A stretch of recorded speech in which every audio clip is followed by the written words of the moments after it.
What's up, guys? It's Howse here, and Teddy, if you can see his nose. Up! Teddy! What's this? Up! There you go. So I'm just making my post-workout diet. With the Man Diet book, which I'll put a link to down below, you can get that book for free, by the way. The Man Diet book, we start the day fasting, and then we move to a high-fat breakfast, or lunch-ish, depending on when your last meal is.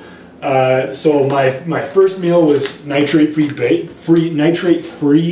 bacon and eggs and a few other things. Now I'm going with elk. So I've got elk I'm gonna ground up, and I'm somewhat cheating with the carbs. So carbs post-workout, we are basically going free with carbs post-workout. We're having as many as we want, and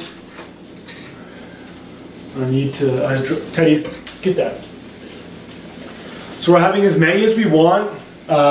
Go heavy on things like potatoes in your post-workout meal. Just kind of do things you like. I'm having these tacos. So if you look at most tacos in the grocery store, they're going to be full of things like soybean oil and canola oil and things you want to stay away from. So really watch what you get in the way of wraps, tacos, and so forth. But these ones have neither. They're actually pretty good. So I'm going to go to town on carbs. I'm just going to basically ground up this elk meat, which is super lean, super healthy game meat. I'll put some cheese, put a bit of cheese, a shitload of salsa, and then have my tacos. So with the post-workout meal, first of all, you want to have your post-workout shake toward the end of your workout to stop the cortisol release and to get that recovery process going. I like having highly branched cyclic dextrin during my workout, and protein and creatine right after, to really start that recovery process going. And then that meal after your workout is when you want to go nuts, especially when you're working out later in the day. Have more carbs than you normally would. Really use those carbs to get that recovery process going, get those cortisol levels down, and later in the day to help you sleep. So with the Man Diet, what we're basically doing is we are taking a look at a decline in testosterone in men. We're declining by 1.2 to 1.3% annually. And so we're just looking at, me and Stephen Anton, he's a researcher out of the University of Florida. Hopefully that's correct. But he's done a lot of work on intermittent fasting and how that helps our hormones and so forth. So what we're doing is we're looking at this decline, and we're looking at how we can help guys reverse it.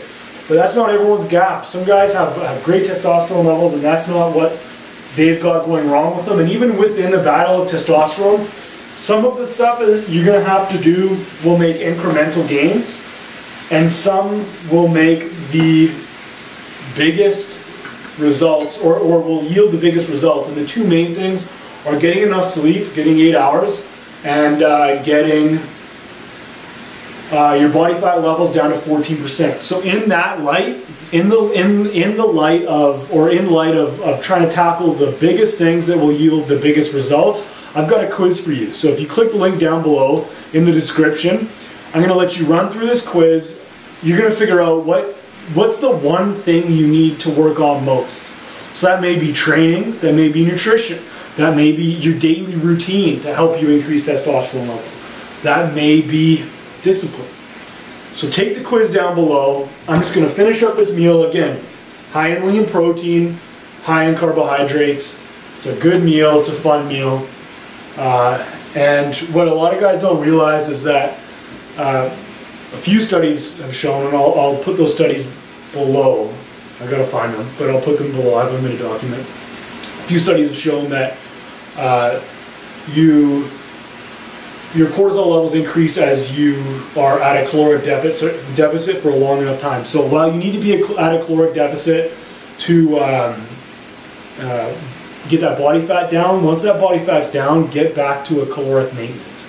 So you want to be consuming as much as you burn, and if you're an active guy, it's going to be a fair amount of food. My thing with the intermittent fasting is, I love intermittent fasting because it confines your eating to a certain window, and I find myself having to measure my calories every now and then to make sure I'm getting enough in, whereas if I'm not using intermittent fasting, I will have to measure my calories every now and then, maybe once a month, once every 2 months, just to show, or just to see how much I'm eating, because normally I'm eating too much. So intermittent fasting really allows you to enjoy your meals, and there's a lot of science behind it for the hormonal benefits as well, which we get to in the book. But take the quiz down below. I'll show you how to get the book in another video. For now, just take the quiz down below. See what the biggest barrier is between you and your goals, both physical and in life, and then take some action and start solving those things. And I give you some options, some solutions on the other end as well. So, get after it. Hope you're doing well. I'm going to enjoy this elk.